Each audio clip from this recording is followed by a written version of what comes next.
po sa 18 ex-Marines bumaliktad. Ngayon, eto na. Akala ko ba nasa katotohanan sila? Akala ko ba sila yung nagsasabi ng tama? Akala ko ba nag-deliver sila ng pera kay Martin Romualdez? Akala ko ba nag-deliver sila ng pera kay PBBM? Pero bakit ngayon? Biglang bawi. Ang sakit naman ito. Nauto kayo. Ayan, Batman, shoutout po Nauto kayo ng mga kargador na to. Nagpalakpakan pa kayo nun. Kasi sabi nyo nasa katotohanan daw kayo. Kaya ito po, panoorin po natin ang balitang ito.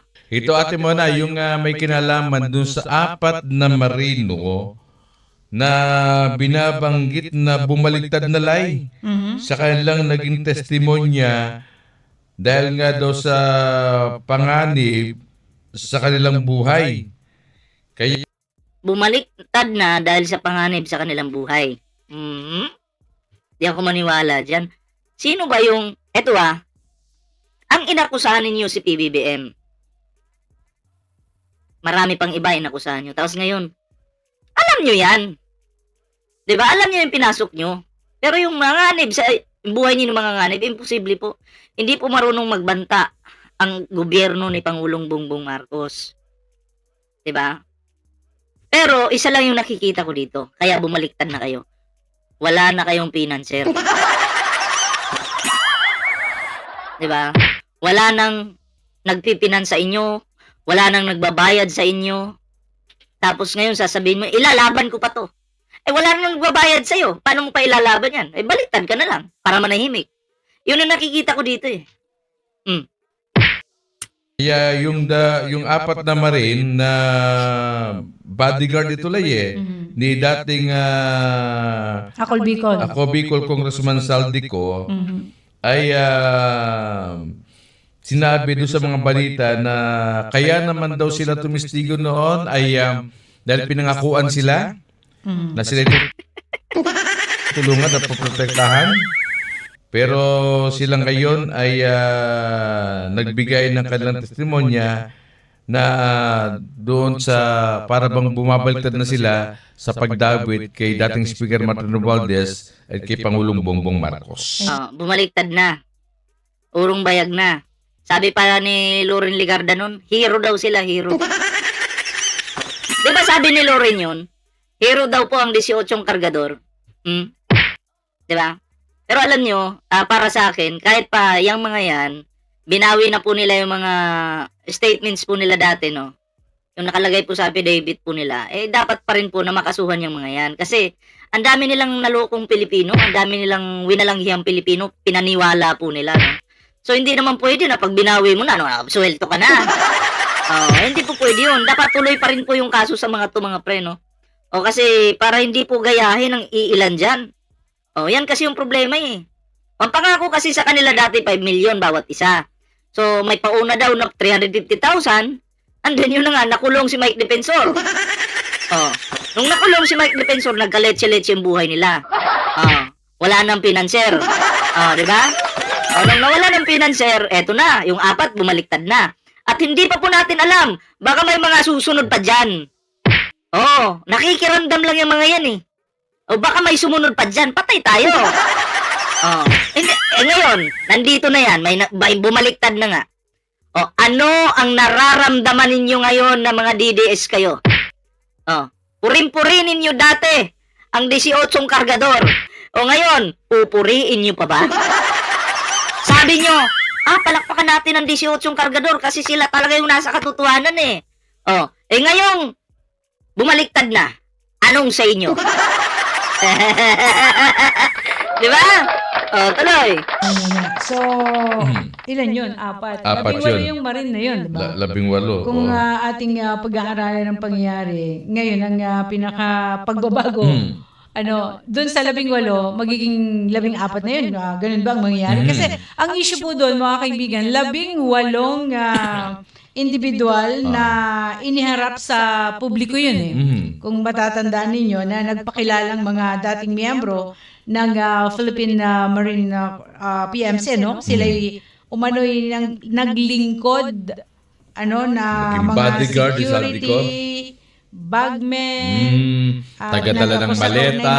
bilyong pisong usapin ng korupsyon at kickbacks mula sa mga proyekto ng gobyerno. Yan. Sila yan eh. Hindi natin alam kung sino dyan Sino sa kaya apat na yan. sa apat na yan? Oo. Ayon sa opisyal na pahayag ng Philippine Navy at ng Philippine Armed Forces of the Philippines o AFP, mga kaibigan, matapos suriin, nilinaw ng 4 sa 18 na inihirap ay kalama hindi naging miyembro naman. So, sa ngayon, ang pinaka latest, 4 yung Apat yung sinasabi bumaliktad. mo, Glenn, Na bumaliktad. what do you mean bumaliktad? Hindi na Kumbaga binawi Binawi yung kanang na sinasabi na binawi yung aligasyon laban kay dating Speaker Martin Romualdez, laban kay Pangulong Bongbong Marcos at iba pa. Sa mga balitang ating po na monitor ay kapag daw hindi sila pumirma doon sa affidavit, bata sa mga balita, sila daw po ay kakasuhan. Kaya ang tanong natin, sino-sino itong 4 na ito?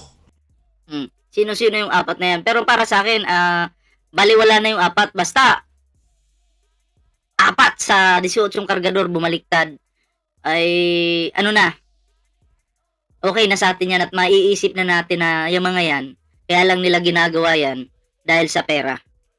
Ngayon, sinong bayaran sa amin? Sabi nyo, kami yung bayaran. Nababayaran. Ay, sinong bayaran? May pag-amin galing sa kanila na nababayaran sila. Kami, may pag-amin din sa aming mga vloggers na bayaran kami. Sino? Si YouTube po yung amo namin eh. Diba? Si YouTube po yung amo namin. Sino pa? Facebook. Hindi pa pala ako monetize kay Facebook. Kaya kumikita lang ako sa Facebook, sa stars lang. Yun. Pero, tingnan nyo naman, nag-upload ako sa Facebook kahit walang kita dyan. Kasi, syempre, nandun tayo katotohanan po yung gusto nating ipalabas sa publiko. Diba? Sila umaasa sa bayad ng laos na politiko. Kami, sa YouTube. Lang naman to, real talk lang naman, kayo naman eh. Eto pa po, yung karugtong, panoorin natin to. Umano'y pagbaliktad ng ilang maleta boys, hindi na ikinagulat ng ilang senador. Balita mula sa Senado, hatid ni Radyo Patrol, Robert Mano. Robert. Hindi naman po talaga dapat ikagulat na yung pagbaliktad kasi noon pa lang, pabago-bago na po sila ng statements po nila. Laban bawi po sila. 'Di ba? Ay, abangan nyo. Ito yung hula ko Sara Maldita, shout out. Abangan nyo Ito yung hula ko. Sa mga susunod na araw, linggo, buwan, baka may sumunod pa niyan na babaliktad po. Abangan nyo. 'Di ba? Baka bawiin na naman po nila yung statements po nila. Wala, napilitan lang kami. Ganito, ganyan. 'Di ba? Baka talaga may mga may susunod pa, abangan nyo. Nakikita ko sa bulang kristal ko, ramdam ko may susunod pa 'di ba? Tuloy natin. Rika, hindi na ikinagulat si Senator Erwin Tulfo ang balitang may bumaliktad sa mga tinaguriang baleta boys o mga dating tauhan ni dating Congressman Saldico. Sabi ni Tulfo, hindi naman siguro kaliwat kanan ang kanilang mga kaso kung nagsasabi sila ng totoo. At salamat niya sa Diyos at naliwanagan ang kanilang isip. Binigyan din naman ni Senator Panfilo Lacson na hindi pa malinaw kung sino sa 18 maleta boys ang talagang bumawi na kanilang mga pahayag. Tinanong din nito kung kasama ba ang mga ito sa 8 individual na nagtumite ng mga sinumpaang salaysay sa ombudsman na siyang naging dahilan ng pagsisimula ng preliminary investigation laban kay dating Speaker Martin Romualdez. Ayon kay Lacson, dahil sa paulit-ulit na pagbabago o flip-flopping ng kanilang mga testimonya, mahirap nang matukoy kung alin sa kanila ang totoo at hindi. At yan, ang balitang kumpirmado, sigurado. Hindi, alam nyo, itong mga testimony po ng mga kargador na to, mahirap na po talagang matukoy kung... Pero alam ko mga sinungaling sila ang tingin ng, kung titingnan mo siya ng legal, mga pre, mahirap talagang matukoy kung sino yung nagsasabi ng katotohanan o hindi. Diba? Pero, mas maganda, wala na tayong paki doon. Nagsasabi man sila ng totoo o hindi, halata namang hindi, kasuhan silang lahat. Doon malalaman ang resulta po niyan, malalaman natin doon sa korte. Sasalain yan doon eh. Doon po malalaman kung sila ay nagsasabi ng katotohanan o hindi. Diba? Bumaliktad ka man, kesyo hindi. Ay, putang ina, kasuhan yung lahat yan. Diba? Kasi pagdating sa korte, masasala talaga yan. Masasala talaga yan kung nagsasabi ka ba ng totoo, fake news ka ba, bayad ka ba, doon po yan lahat malalaman. Diba? Kaya, ako wala na akong pake, no? Ito pa, may karugtong pa pala to. Panoorin natin to. Ragnarok Zero Global. Ito. Iba pang balita, kinumpirma ng abogado ng mga umano'y bagman ni dating Congressman Zaldico na may ilang mga nag-recant ng kanilang pahayag. Kaugnay sa sinasabing pagdadala ng malay-malaytang pera sa mga politiko. Mabalita mula sa Las Piñas, sa ni Radyo Patrol, Zeus Legaspi. Zeus!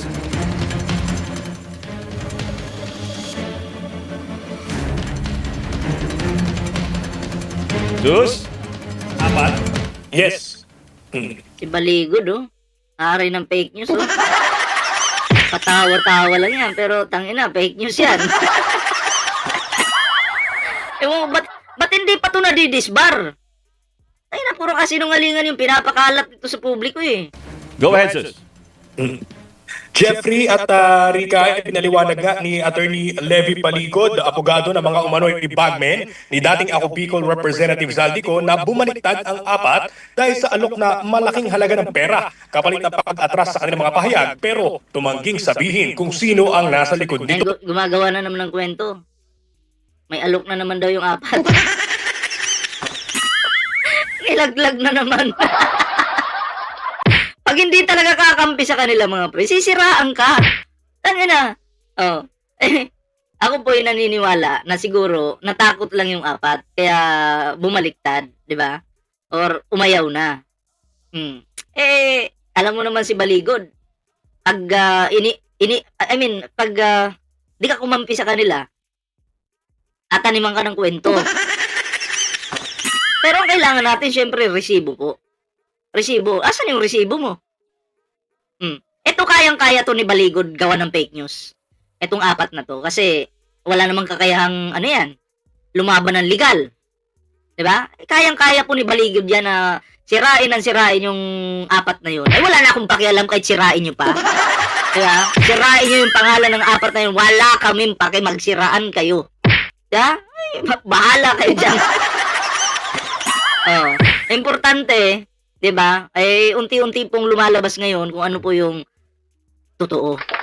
Ba? Ito, napilitan lamang anyang mag-recant ang apat na bagmen dahil iniisip ng mga ito ang kapakanan ng kanilang pamilya. Samantala, pag-alas 12 ng tanghali kanina nang dumating ang abogado sa Las Piñas Regional Trial Court. Ito ay para tulungan magpiyansa sa korte ang 14 sa 18 mga o ex-bagmen na naharap sa apat na kaso ng perjury na isinampalaban sa kanila ni na dating Senador Sonny Trillanes, ML Party List Representative Laila de Lima, Bureau of Corrections Director Gregorio Catapang Jr. at dating National Security Advisor Eduardo Año. 72,000 piso ang babayarang piyansa ng bawat akusado. Ay kay Baligod, 14 lang ang magpapiyansa ngayong araw dahil inaayos pa ang requirements ng iba. Hindi Nakakulong pala yung iba. naman sinagot ng abogado kung may kinalaman ang bawas na bilang ng mga nagpiyansa sa pagbawi ng apat na dating bagmen sa kanilang mga pahayag. Yan ang balita. Yun mga 18 kargador nasa kulungan ngayon. Yung ibang kargador nasa kulungan ngayon. Yung iba nakapagpiyansa, yung iba pipiyansahan pa lang. Mukhang masarap naman sa kulungan. Huwag na kayo magpiyansa. Diba? Good luck dun sa apat.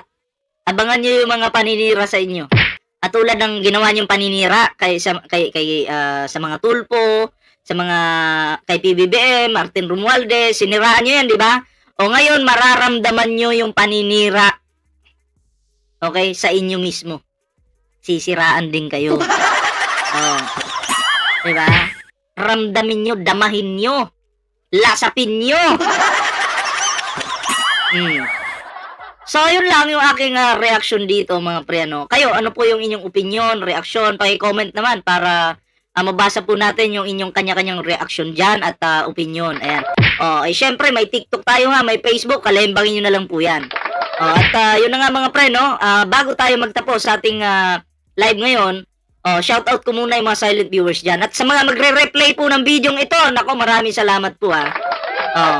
At syempre mga pre, no, may TikTok, Facebook, kompleto po yan, kalembangin nyo na lang po. Ring the bell button mga pre, ha.